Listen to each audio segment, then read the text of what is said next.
Dear students, welcome back to agrimentor Sagar. Agrimentor Sagar के YouTube channel पर आप लोगों का एक बार फिर से वेलकम है। और माय डियर स्टूडेंट, आज मैं आप लोगों के सारे कन्फ्यूज़न दूर करने वाला हूँ, इसीलिए मैं ये लेक्चर लेकर आया हूँ। थोड़ा सा लेट हो गया बिकॉज ऑफ दैट, क्योंकि मैं पहले हर एक चीज़ कंफर्म कर रहा था कि क्या ये सही है ऑथेंटिक तरीके से, और जो ऑथेंटिक सोर्स होते हैं हमारे उनसे। क्योंकि देखो, पेपरबाजी मार्केट में बहुत होती रहती है, लोग तरह तरह की बातें करते हैं, लेकिन जब तक कोई ऑथेंटिक और सर्टेन सोर्स से हमें चीज़ें पता नहीं चलती, तब तक हम उन चीज़ों को अप्रूव नहीं करते। तो माय डियर स्टूडेंट, आज मैं आपके सभी डाउट्स क्लियर करने वाला हूँ। कैसे, क्या इस बार MPPAT का एग्ज़ाम होगा, होगा तो कब होगा, एंड क्या अब आने वाले नेक्स्ट सेशन से आपका PAT एंड हो जाएगा, यदि हो जाएगा तो किस किस किस बेसिस पे आपका एग्ज़ाम होगा। क्या ICR से होगा, और होगा यदि ICR भी एग्ज़ाम लेता है तो आपका इसमें स्टेट के बच्चों का क्या परसेंटेज रहेगा सीट्स में, ठीक है, और सेंट्रल यूनिवर्सिटीज़ में क्या परसेंटेज रहेगा, ठीक है। तो माय डियर स्टूडेंट, आज हम आपके सभी कन्फ्यूज़न दूर करेंगे। तो सबसे पहले आपको मैं एक बात बताऊं, लाइफ में हमेशा याद रखना कि लहरों के डर से नौका पार नहीं होती, और कोशिश करने वालों की कभी हार नहीं होती। तो ये लाइनें बहुत ही अच्छी है, और इन लाइनों को यदि आप अपने लाइफ में इम्प्लीमेंट करते हो तो आप बहुत आगे जाओगे। क्योंकि हमेशा हम सोचते हैं किसी भी चीज़ को लेकर, जैसे मान लो अभी रिसेंटली यदि चेंजेस हो जाता है तो सोचते थे कि यार PAT ईजी था तो PAT निकल जाएगा, ICR बहुत टफ हो जाएगा। तो बेटा ये बिल्कुल डर नहीं है, यदि आप पढ़ोगे डेफिनेटली तो आपका पेपर जरूर निकलेगा, ठीक है। तो चलिए नेक्स्ट, हम यहाँ पर आप स्क्रीन पर देख रहे होंगे कि MPPAT एंट्रेंस एग्ज़ाम क्या 2022 नहीं होगा, या फिर MP में एग्रीकल्चर यूनिवर्सिटीज़ में कैसे एडमिशन होंगे, ICR AIEE क्या होता है, उसका कोर्स कैसा होता है, लिस्ट सिलेबस, उसमें आपकी एलिजिबिलिटी यानी योग्यता क्या होगी, मार्क्स कितने चाहिए, संपूर्ण यानी कंप्लीट डिटेल्स हम इस वीडियो में आपको बताएंगे। चलिए बढ़ते हैं वन बाय वन। तो पहले तो हम जान लेते हैं माय डियर स्टूडेंट कि यदि पहले तो हम जान लेते हैं कि ICR क्या है बेटा, ठीक है। क्या है ICR, क्या है, या फिर सबसे पहले जो ICR, अब देखो जैसे पहले क्या होता था बेटा, पहले जब आपने सुना होगा बायोलॉजी वाले के लिए, जो बायो स्ट्रीम वाले बच्चे होते थे तो उनके लिए होता था पहले हमारे स्टेट में, मतलब मैं MP की बात करूँगा तो MP में क्या होता था, सब पहले होता था NEET, sorry PMT, pre medical test होता था। फिर इसके बाद क्या हुआ था कि गवर्नमेंट ने एक डिसीज़न लिया था कि सभी जो जितने भी मेडिकल इंस्टीट्यूट थे उनके लिए एक common entrance all India basis पर ये हेल्ड करेंगे, यानी कंडक्ट कराएंगे। तो ऐसे ही अब क्या किया है कि गवर्नमेंट ने एक डिसीज़न लिया है कि भाई क्यों ना सभी जितनी भी आपके एग्रीकल्चर यूनिवर्सिटीज़ हैं उनके लिए एक ही एग्ज़ाम कंडक्ट करा दिया जाए। तो जैसे अब नीट के लिए वो एक एजेंसी होती है NTA, ठीक है, पहले उसके बारे में देख लेते हैं कि वो एग्ज़ाम, जैसे ICR का एग्ज़ाम कंडक्ट कौन कराता है, ठीक है, और ICR है क्या एक्चुअली में। बहुत सारे बच्चों को पता होगा और बहुत सारे बच्चों को ये चीज़ पता नहीं होगी। तो वन बाय वन हम एक everything will be discuss about ICR related, what is NTA, सब कुछ हम इस वीडियो में डिटेल में देखेंगे बेटा।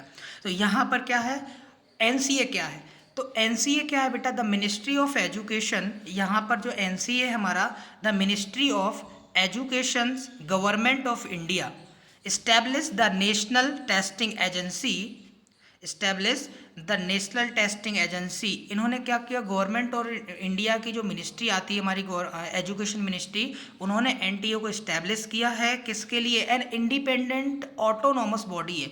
ये किसी के दबाव में काम नहीं करती बेटा, ये बिल्कुल इंडिपेंडेंट यानी स्वतंत्र है, और ये self sustained premier testing organization है, जो सोसाइटी रजिस्ट्रेशन एक्ट 1860 के तहत ये रजिस्टर्ड है। और इसका काम क्या है बेटा, ट्रांसपेरेंट यानी बिल्कुल खुले तरीके से, ट्रांसपेरेंट तरीके से और इंटरनेशनल स्टैंडर्ड्स टेस्ट हैं जो उनको क्या कराना, कंडक्ट कराना इसका काम है। तो ये तो हुई एनटीए की बात। अब करते हैं आईसीआर की बात। आईसीआर की ऑलमोस्ट बच्चे मतलब बहुत सारे बच्चों को पता होगा क्या आईसीआर है।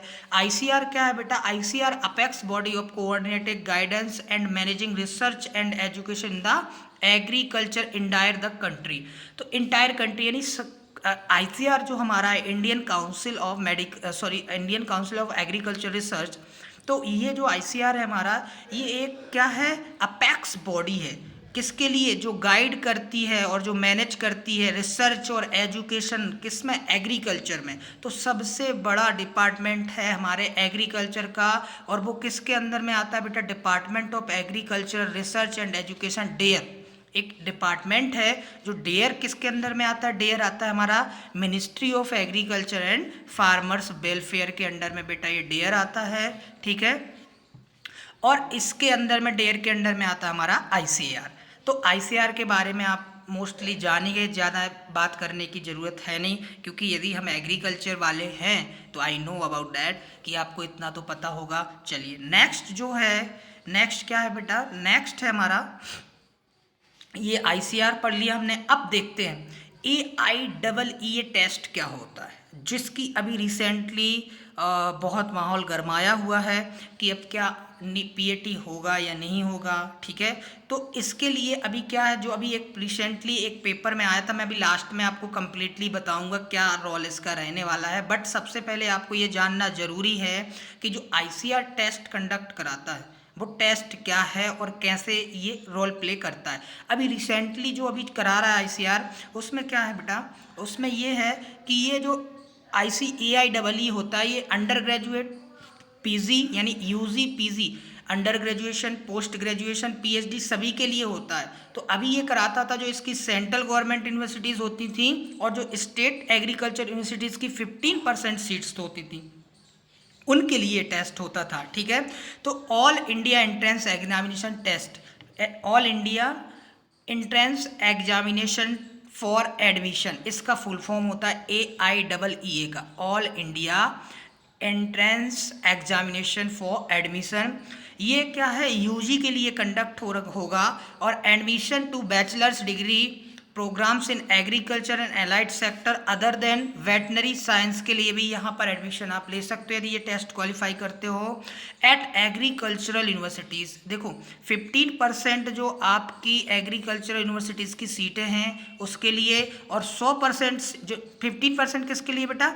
जो स्टेट की हैं, और 100% सीटों के लिए क्या, किसके लिए? जैसे मान लो जो इसकी सेंट्रल यूनिवर्सिटीज़ हैं, जैसे RLBCU हो गया झांसी हमारा, इसके बाद NDRI करनाल हो गया, doctor Rajendra Prasad central agriculture university Pusa Bihar, इनके लिए हो गया। तो अभी तक क्या होता था कि जो आईसीआर था और आईसीआर के अंडर में जो AIEE एग्ज़ाम होता था वो सिर्फ आपके जो स्टेट की 15% स्टेट एग्रीकल्चर की जो 15% सीटें होती थी उनके लिए, और 100% सीट्स आपकी जो सेंट्रल एग्रीकल्चर यूनिवर्सिटीज़ की होती थी उनके लिए ये एग्ज़ाम कंडक्ट कराता था। लेकिन अब इस बार से गवर्नमेंट ने डिसाइड क्या किया है कि अब नेक्स्ट सेशन से क्या होगा, आपका सिर्फ और सिर्फ एक ही एग्ज़ाम होगा जो AIEE उसका नाम होगा, और अब जो रहेगा उसका बेटा मैं लास्ट में बताऊंगा कि कैसा क्या इसका रोल रहेगा। अभी पहले आप ये जानिए आगे इसके बारे में, पूरे कोर्सेज क्या रहेंगे ये सब प्रोसेस हम जान लेते हैं, फिर वो लास्ट में हम आपको इसका पूरा एनालिसिस करके बताएंगे।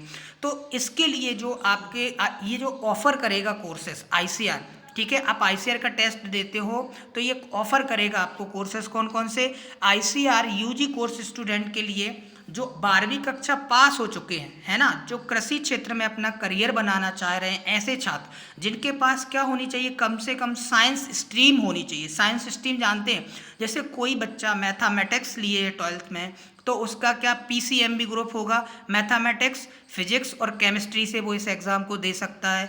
इसके बाद PCB ग्रुप वाले बच्चे भी दे सकते हैं, फिजिक्स, केमिस्ट्री और बायोलॉजी। बाकी ये एग्रीकल्चर वालों के लिए तो ऑलरेडी है ही। तो ABC एग्रीकल्चर वाला यदि बच्चा देता तो उसको एग्रीकल्चर, बायोलॉजी और केमिस्ट्री पढ़ना पड़ेगा, या फिर या उसी के साथ यदि उसका 12th में एग्रीकल्चर है तो वो भी एग्ज़ाम इसको दे सकता है। और कम से कम जो बच्चा एग्ज़ाम दे रहा है, सेंटेंस एग्ज़ाम को दे रहा है, कम से कम उसका 12वीं में 50% मार्क्स होना चाहिए, ठीक है।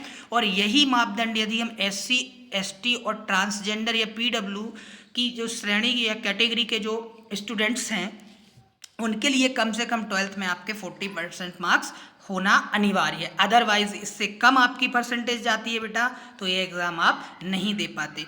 ऐसा कोई रोल नहीं है, मुझे तो लगता है आजकल सभी बच्चों के 12th में 50 से तो अब भी आते हैं बेटा, ठीक है। ये हमारे 11 कोर्सेस हैं जो आप यदि इस एग्ज़ाम को क्लियर करते हैं तो इन कोर्सेस में आप एडमिशन ले सकते हैं, जैसे कि BSc honours agriculture, BSc honours horticulture, BSc forestry science से कर सकते हो, BSc फॉरेस्ट्री से कर सकते हो, BSc कम्युनिटी साइंस से, फूड न्यूट्रिएंट्स एंड डाइटीज से कर सकते हो। ये ऑल ओवर आपके 11 कोर्सेस आपको करने को मिलेंगे, ठीक है। तो गाइज इसको एक काम करना बच्चों, आप मेरा टेलीग्राम चैनल है, आप उस पर टेलीग्राम पे जाना, सर्च करना MPPAT या ICR एग्रीमेंटर्स, तो वहाँ पर आपको मिल जाएगा। इसका PDF कंप्लीट मैं वहाँ पर शेयर कर दूंगा, तो वहाँ से आप इसको डाउनलोड करके इसको प्रिंट निकाल लो या फिर यहाँ से आप पढ़ सकते हो, ठीक है। चलिए नेक्स्ट है बेटा हमारा, नेक्स्ट है एलिजिबिलिटी क्वालिफिकेशन देख लेते हैं, ठीक है। एलिजिबिलिटी मतलब इस टेस्ट को कौन कौन से बच्चे अपीयर कर सकते हैं या कौन कौन से बच्चे दे सकते हैं, ठीक है। तो एलिजिबिलिटी क्वालिफिकेशन में बेटा इसका क्या रहेगा हमारा, कम से कम देखो एडमिशन के लिए यदि आप BSc ऑनर्स एग्रीकल्चर में अप्लाई करते हैं तो आपके पास आपको जो 11-12 में कम से कम साइंस ग्रुप में क्या होना चाहिए, या तो आपके पास PCB होना चाहिए या PCM होना चाहिए या PCM भी होना चाहिए। यानी PCB क्या है बेटा, फिजिक्स केमिस्ट्री और बायोलॉजी, PCM भी हो जाएगा आपका फिजिक्स केमिस्ट्री मैथ्स और बायोलॉजी, जो एग्रीकल्चर वाले बच्चे पढ़ते हैं वही है। इसके बाद यदि हम PCM की बात करें, फिजिक्स केमिस्ट्री और मैथमेटिक्स, इसके बाद आपका आता है या तो आपका 12th में एग्रीकल्चर होना चाहिए। अब यदि आप एंट्रेंस एग्जामिनेशन में कौन कौन से सब्जेक्ट आएंगे, ये जो दिया ना द एंट्रेंस एग्जामिनेशन, यहाँ पर आपको जो सब्जेक्ट चूज करने को मिलेंगे कि आप किस एग्जाम से, यहाँ पर आप देखो जो एग्जाम पैटर्न रहेगा वो मैं आगे डिस्कस करूँगा। तो आपको यहाँ पर सबसे पहले सब्जेक्ट चूज करने पड़ेंगे कि आप एग्जाम में कौन कौन से सब्जेक्ट के क्वेश्चंस अटेम्प्ट करेंगे। तो देखो यदि आप PCB करते हो तो इसमें आपको फिजिक्स केमिस्ट्री और बायोलॉजी के क्वेश्चन मिलेंगे सॉरी। यदि आप PCM करते हो तो फिजिक्स केमिस्ट्री और मैथमेटिक्स के क्वेश्चंस मिलेंगे। यदि आप PCA करते हो तो फिजिक्स केमिस्ट्री और एग्रीकल्चर, और यदि आप ABC मतलब आपका एग्रीकल्चर, बायोलॉजी और केमिस्ट्री के आपको क्वेश्चंस मिलेंगे। प्रत्येक सब्जेक्ट के आपको 50 क्वेश्चंस आएंगे बेटा, हर सब्जेक्ट के 50 क्वेश्चंस रहते हैं इस एग्जाम में, और एक क्वेश्चंस के लिए 4 मार्क्स होते हैं, यानी 4 नंबर का एक क्वेश्चन रहेगा। यदि हम टोटल 150 क्वेश्चन को मल्टीप्लाई कर दें 4 से तो आपका आ जाएगा 600 मार्क्स का ये पेपर होता है। और -1 यदि आप रॉन्ग आंसर करते हो तो उसके लिए -1 आपका एक नंबर कट जाएगा, ठीक है। तो यहाँ तक आपको क्लियर हो गया होगा। तो यहाँ पर पूरा टेबल मैंने मेंशन किया है बेटा, तो यहाँ पर आप टेलीग्राम से इसको डाउनलोड करके पढ़ लेना कि किस किस ग्रुप से आप इस एग्ज़ाम में अपीयर कर सकते हैं। नेक्स्ट है हमारा, नेक्स्ट हमारा होगा बेटा list of cities for examination. List of cities for examination यानी आपके एग्जामिनेशन सेंटर्स कहाँ रहेंगे इस एग्ज़ाम के। तो बेटा ये ऑल इंडिया लेवल पर एग्ज़ाम होता है, तो जायज़ सी बात है कि हर स्टेट में इसके एग्जामिनेशन सेंटर रहने वाले हैं, ठीक है। तो हम बात करते हैं स्पेसिफिक, कई बच्चों को डाउट होता है सर ऑल इंडिया लेवल पे पता नहीं हमारी सिटीज़ में एग्ज़ाम होता कि नहीं होता। तो बेटा इसमें पढ़ लेना। अभी हम बात करेंगे यहाँ MP की, क्योंकि मोस्ट ऑफ दी बच्चे MP से होंगे यहाँ। तो MP की बात करेंगे तो भोपाल में ये इसका एग्ज़ाम होगा, ठीक है। भोपाल इसका एक सेंटर बनाया जाता है। फिर इसके बाद आपका सेंटर बनाया जाएगा बेटा कहाँ पर, ग्वालियर, इंदौर, जबलपुर, सागर, सतना और उज्जैन। तो आई होप हमारा इंस्टीट्यूट भी सागर में ही है और सागर में ही इसका सेंटर रहने वाला है। तो यहाँ जो बच्चे हैं उनको कोई प्रॉब्लम नहीं जाने वाली, क्योंकि उनका एग्जामिनेशन सेंटर भी बच्चों यहीं रहेगा, ठीक है। नेक्स्ट है स्कीम ऑफ एग्जामिनेशन। देखो स्कीम मतलब पैटर्न क्या रहता है एग्जामिनेशन का इसका। तो पैटर्न कुछ नहीं है बेटा, पैटर्न मैं बता देता हूँ एक बार आपको। ये जो टेस्ट रहेगा ये रहेगा आपका, टाइम रहेगा 2.5 घंटे का, यानी 150 क्वेश्चंस आपको 2.5 घंटे में करने हैं। 2.30 आवर्स में इसको करना है। इसका जो मोड रहेगा वो रहेगा online CBT, computer based test रहेगा बेटा। ड्यूरेशन इसका कितना रहता है, 2.5 घंटे का। नंबर ऑफ क्वेश्चंस कितने आते हैं, 50 क्वेश्चंस आएंगे। Type of question multiple choice questions आते हैं, यानी 4 ऑप्शन रहेंगे आपके एक क्वेश्चन में, और 4 marks for each correct response. यदि आप सही करते हो तो आपको 4 नंबर मिलेंगे, और रॉन्ग करते हो तो -1 आपका यहाँ से जाएगा इनकरेक्ट करने पर, ठीक है। पेपर होता है, कई बच्चों का डाउट रहता है। आप देखो, अब मैं मानता हूँ आप लोग 12th वाले हो, उतने अवेयर नहीं होते हो बच्चों, बट तो कई बच्चों का डाउट रहता है कि भाई इतना बड़ा एग्ज़ाम है। ऐसा कुछ नहीं है बेटा, हम पढ़ते हैं, कोई एग्ज़ाम कठिन नहीं होता, हम पढ़ने वाले ही हर एक एग्ज़ाम को निकालते हैं, ठीक है। तो यहाँ पर एग्ज़ाम का जो मीडियम है वो बाइलिंगुअल रहेगा। ध्यान रखना, हिंदी इंग्लिश जो भी आपको चाहिए वो यहाँ पर उसमें आपको क्वेश्चंस मिलेंगे। इसमें एज लिमिट क्या होती है, कम से कम एटलीस्ट 16 ईयर्स का बच्चा होना चाहिए। जो भी इस एग्ज़ाम को भरेगा कम से कम उसकी एज 16 यानी 16 साल तो होनी चाहिए। नेक्स्ट है बेटा हमारा क्या है, नेक्स्ट देखो यहाँ पर जो है, यहाँ पर अभी रिसेंटली जो ट्रेंड में चल रहा है, मैं उसके बारे में चर्चा कर लेते हैं। बच्चे बहुत कंफ्यूज हैं, क्या इस बार से ही ICR कंडक्ट होगा, तो नहीं, ये बिल्कुल ऑथेंटिक न्यूज़ है, और ये मैंने इसको वेरीफाई भी किया है एक्चुअली में। तो ये सच में बिल्कुल, ये जो इसमें जैसा लिखा है वो नेक्स्ट सत्र हमारा 2023 से जो सत्र होगा स्टार्ट, उसमें अब PAT का रोल नहीं रहेगा बेटा। अब क्या रहेगा आपका, सिर्फ एक ही एग्ज़ाम होगा ICR। तो देश भर में देखो, आपने न्यूज़ पढ़ी होगी, कृषि विवि और कॉलेजों में 1 लाख, देखो यहाँ पर गवर्नमेंट ने एक डिसीजन और लिया है सीट्स को इंक्रीज करने का। तो यहाँ पर गवर्नमेंट ने सीट्स भी बढ़ा के कितनी कर दी जाएंगी अगले नेक्स्ट सेशन से, 1 लाख। बहुत अच्छी न्यूज़ है, ठीक है। इसके बाद अगले सत्र से क्या करेंगे, ये कॉमन एंट्रेंस एग्जाम लेंगे। मैंने ये सभी एग्रीकल्चर यूनिवर्सिटीज़ के लिए, चाहे वो स्टेट हों, चाहे सेंट्रल हों, चाहे डीम्ड यूनिवर्सिटीज़ हो, सभी के लिए बेटा एक ही एग्ज़ाम होगा। देश भर में देखो लिखा है इसमें 74 सरकारी कृषि विवि हैं और 55 निजी कॉलेज हैं। उन सभी के लिए अब एक ही यूनिवर्सिटी का टेस्ट होगा, अलग अलग सिलेबस पे। अभी बहुत ज़्यादा डिफ़िकल्टीज होती थी बच्चों, क्योंकि देखो मोस्ट ऑफ दी स्टूडेंट, अब देखो लास्ट में मैं बता रहा हूँ आपको, फिर बताऊँगा इसमें, तो बहुत सारे बच्चों को ये डिफ़िकल्टीज होती थी। क्या डिफ़िकल्टीज होती थी, 1 मिनट बच्चों, हाँ, यहाँ पे क्या होता था कि अब देखो दिक्कत क्या आती थी। अब जैसे कोई बच्चा है, अब कितने सारे एग्जाम होते थे, जैसे हम MP की बात करते तो MP की यूनिवर्सिटीज़ के लिए क्या होता था, PAT, प्री एग्रीकल्चर टेस्ट। यदि आपको सेंट्रल एग्रीकल्चर यूनिवर्सिटीज़ के लिए करना है तो बेटा ICR होता था, ठीक है, ICR देना पड़ता था। अब देखो यहाँ पर क्या होता था, जो PAT टेस्ट होता था वो होता था हमारा स्टेट एग्रीकल्चर यूनिवर्सिटीज़ के लिए, और यहाँ पर क्या होता था, रेशियो चलता था PAT में। यहाँ पर जो 85% सीट्स हैं वो भरी जाती थी किससे, स्टेट के बच्चों से, और यहाँ पर 15% जो सीट्स रहती थी वो आपकी फिल होती थी आपकी किससे बेटा, वो फिल होती थी आपकी ICR एग्ज़ाम से, यानी इस एग्ज़ाम से। अब देखो जो स्टेट के बच्चे होते तो उनको PAT का सिलेबस फॉलो करना, अलग से PAT के लिए पढ़ेंगे। फिर इसके बाद यदि उनको इन 15% सीट्स में भी एडमिशन चाहिए तो वो क्या करेंगे, इसके लिए भी पढ़ेंगे। तो देखो डबल डिफ़िकल्टीज हो जाती थी।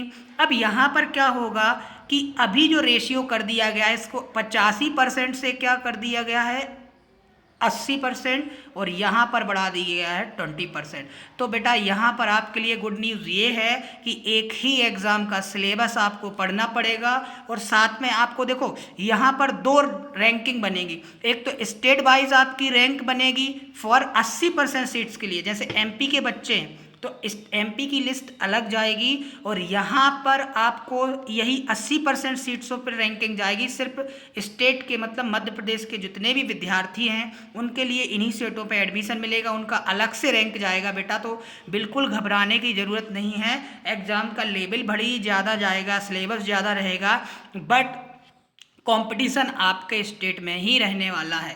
और बाकी आपका जो 20% सीट्स है ये प्लस पॉइंट है आपके लिए। यदि आप अच्छे नंबर लाते हो तो इन सीट्स में भी आप अप्लाई कर सकते हो, यानी जो अदर स्टेट में या जो सेंट्रल एग्रीकल्चर यूनिवर्सिटीज़ जो भी अच्छी यूनिवर्सिटीज़ हैं, ठीक है, उनमें भी आपको एडमिशन मिल सकता है। तो एक ये प्लस पॉइंट है बेटा, ठीक है। इसके बाद आई होप ये सब चीज़ें आपको समझ आई होंगी। यदि इसके बाद भी किसी चीज़ को आपको इस एग्ज़ाम से रिलेटेड कन्फ्यूज़न है तो हमारे जो हमारा इंस्टीट्यूट है उसका नंबर आपको नीचे फ्लैश हो रहा है 7610, इस पर आप कॉल करके कंप्लीट डिटेल पूछ सकते हो। बट और एक और चीज़ मैं सर्टेन बता दूं कि यहाँ पर जो अभी पीएटी के लिए संशय बना हुआ था कि पीएटी इस बार होगा कि नहीं होगा, बेटा इस बार पीएटी 100% होगा।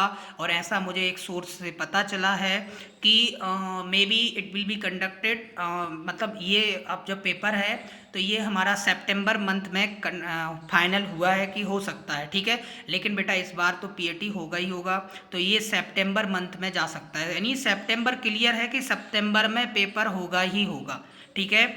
यहाँ पर देखो हमने कितनी चीज़ें क्लियर कर ली, एक तो आईसीआर के बारे में, और आईसीआर आपका नेक्स्ट ईयर से कंप्लीट स्टार्ट हो जाएगा। ये हमारा इंस्टीट्यूट है सागर में, मकरोनिया पर है हमारा इंस्टीट्यूट, और इसमें हम लोग क्या है आईसीआर के लिए जो बच्चे अभी मान लो 11th रनिंग है उन्हें करनी है, या फिर जो 12th रनिंग है, ठीक है, उनको भी प्रिपरेशन करनी है। बेटा देखो टाइम लिमिटेड रहता है, जैसे जो बच्चे अभी 12th में हैं तो वो चाहें तो 12th के साथ साथ इसकी प्रिपरेशन कर सकते हैं, क्योंकि जितना भी आपका एग्रीकल्चर का सिलेबस रहता है वो ऑलमोस्ट यहीं कवर हो जाता है। तो आपके 12वीं में जो पेपर एग्ज़ाम रहेंगे तो वहाँ कहीं डिफ़िकल्टीज आने वाली नहीं है। तो हमारा ये बैच है जो 5 अगस्त से 5 अगस्त से स्टार्ट हो रहा है, और ये हमारी पूरी फैकल्टीज़ है, ठीक है। अजय सिंह सर,